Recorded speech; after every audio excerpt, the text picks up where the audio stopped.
If Jehovah is your king, then your decision must be based on his will. The day you step out of the guardians of royalty, you are abandoned to yourself. Any decision you take outside God, you are responsible for the outcome. Don't blame God for any decision you take without his backing. If you married a lady without divine guidance, don't say God will see you through. He won't see you through.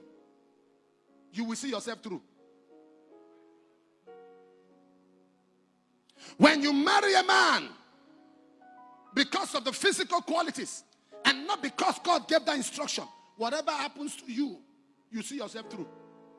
God will only preserve you and give you long life.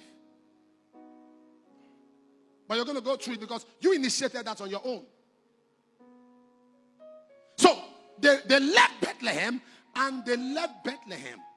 They left Bethlehem and went to an enemy territory called Moab. Can I say this to you? There were two enemies. They went to the land of the Philistines. There were two enemies of Israel for life. One of them was called Ammon, and the other was called Moab. Do you remember when Saul's Lot's children made him drunk? It was those two seeds were product of incest. So God didn't like those two nations, Moabites and the Ammonites. And the hand of God was always against them. So they went to the city of Moab, an enemy territory.